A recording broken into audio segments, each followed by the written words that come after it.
hapon na Butuan on News Update sa Butuan City Public Information Office.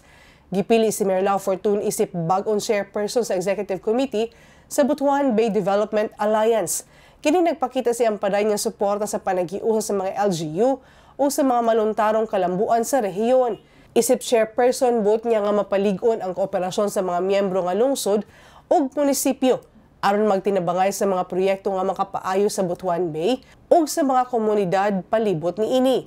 Kauban ni Mayor Fortun sa BBDA leadership ang mga napiling opisyal, Mayor Napoleon Montero sa Habonga nga kaniadto chairperson, Mayor Ramon Carlos sa Carmen nga nagpabiling treasurer, Mayor Jimmy Beray sa Tubay nga kaniadto vice chairperson ug karon auditor.